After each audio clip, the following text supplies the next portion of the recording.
Doctor Vempalli Gangadhar గారు రాష్ట్రపతి భవన్లో విశిష్ట ఆతిథ్యం అందుకున్న తొలి భారతీయ సాహిత్యవేత్తగా గుర్తింపు పొందారు. 2014 సెప్టెంబర్ 8వ తేదీ నుంచి 26 వరకు వీరు రాష్ట్రపతి భవన్లో విడిది చేశారు. రాయలసీమ ప్రాంతానికి సంబంధించిన పలు అంశాలపై పుస్తకాలు రాశారు. వీరి కథా సంపుటి మొలకల పున్నమి రచనకు కేంద్ర సాహిత్య అకాడమీ మొదటి యువ పురస్కారం 2011 సంవత్సరంలో లభించింది. ప్రసిద్ధ సాహిత్యవేత్త సునీల్ గంగోపాధ్యాయ చేతుల మీదుగా తాను తామ్రపత్రం అందుకున్నారు. శ్రీ వెంకటేశ్వర విశ్వవిద్యాలయం తిరుపతి నుంచి రాయలసీమ కథా సాహిత్యంపై పిహెచ్డి చేసి పట్టా పొందారు. అదే విశ్వవిద్యాలయం నుంచి రాయలసీమ కక్షల కథలపై ఎంఫిల్ పరిశోధన చేశారు. కేంద్ర సాహిత్య అకాడమీ వారి రైటర్ ట్రావెల్ గ్రాంట్ ద్వారా శాంతినికేతన్లో పర్యటించారు.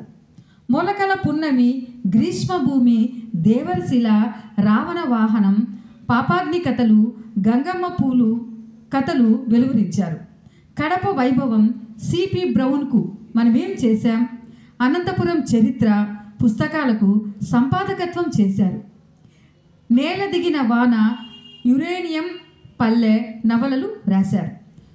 తొలి తెలుగు శాసనం కలమల్ల శాసనంపై పరిశోధన చేసి తొలి తెలుగు శాసనం రచన వెలువరించారు. రాయలసీమ ఫ్యాక్షనిజంపై హిరణ్య రాజ్యం, శాంతినికేతన్ పర్యటన అనుభవాలతో నేను చూసిన శాంతినికేతన్, చరిత్ర వ్యాసాలతో మట్టి పొరల మధ్య మహాచరిత్ర, సాహిత్య వ్యాసాలతో దీపమాను, పత్రికా వ్యాసాలతో ఎర్రచందనం దారిలో, తమిళ కూలీలు, కథనం రచనలు చేశారు. కేంద్ర సాహిత్య అకాడమీ మొదటిసారిగా లక్షద్వీప్లో ఏర్పాటు చేసిన సాహిత్య కార్యక్రమానికి తెలుగు సాహిత్యకారుడిగా హాజరయ్యారు. వీరి నవల నేల దిగిన వాన శ్రీ యోగి వేమన విశ్వవిద్యాలయం కడప ఎంఏ విద్యార్థులకు పాఠ్యాంశంగా ఎంపికైంది. ఆంధ్రప్రదేశ్ రాష్ట్ర విద్యాశాఖ నూతనంగా వెలువరించిన 1 నుంచి 6 తరగతుల తెలుగు పాఠ్యపుస్తకాలకు మరియు 10వ తరగతి తెలుగు పాఠ్యపుస్తకానికి సమన్వయకర్తగా వ్యవహరించారు. వీరి కథలు పలు భారతీయ భాషల్లోకి అనువాదమయ్యాయి.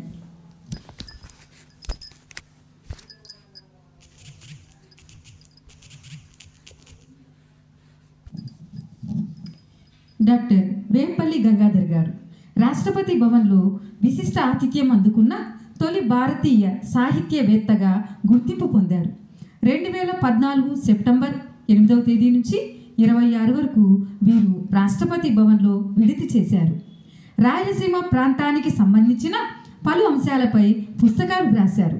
వీరి కథా సంపుటి మొలకల పున్నమి రచనకు కేంద్ర సాహిత్య అకాడమీ మొదటి యువ పురస్కారం 2011 సంవత్సరంలో లభించింది. ప్రసిద్ధ సాహిత్యవేత్త సునీల్ గంగోపాధ్యాయ చేతుల మీదుగా తాను తామ్రపత్రం అందుకున్నారు. శ్రీ వెంకటేశ్వర విశ్వవిద్యాలయం తిరుపతి నుంచి రాయలసీమ కథా సాహిత్యంపై పిహెచ్డి చేసి పట్టా పొందారు. అదే విశ్వవిద్యాలయం నుంచి రాయలసీమ కక్షల కథలపై ఎంఫిల్ పరిశోధన చేశారు. కేంద్ర సాహిత్య అకాడమీ వారి రైటర్ ట్రావెల్ గ్రాంట్ ద్వారా శాంతినికేతన్లో పర్యటించారు. మొలకల పున్నమి, గ్రీష్మభూమి, దేవరశిల, రావణ వాహనం, పాపాగ్ని కథలు, గంగమ్మ పూలు కథలు వెలువరించారు. కడప వైభవం, సిపి బ్రౌన్కు మనమేం చేశాం, అనంతపురం చరిత్ర పుస్తకాలకు సంపాదకత్వం చేశారు. నేల దిగిన వాన, యురేనియం పల్లె నవలలు రాశారు. తొలి తెలుగు శాసనం కలమల్ల శాసనంపై పరిశోధన చేసి తొలి తెలుగు శాసనం రచన వెలువరించారు. రాయలసీమ ఫ్యాక్షనిజంపై హిరణ్య రాజ్యం, శాంతినికేతన్ పర్యటన అనుభవాలతో నేను చూసిన శాంతినికేతన్, చరిత్ర వ్యాసాలతో మట్టి పొరల మధ్య మహాచరిత్ర, సాహిత్య వ్యాసాలతో దీపమాను, పత్రికా వ్యాసాలతో ఎర్రచందనం దారిలో, తమిళ కూలీలు, కథనం రచనలు చేశారు. కేంద్ర సాహిత్య అకాడమీ మొదటిసారిగా లక్షద్వీప్లో ఏర్పాటు చేసిన సాహిత్య కార్యక్రమానికి తెలుగు సాహిత్యకారుడిగా హాజరయ్యారు. వీరి నవల నేల దిగిన వాన శ్రీ యోగి వేమన విశ్వవిద్యాలయం కడప MA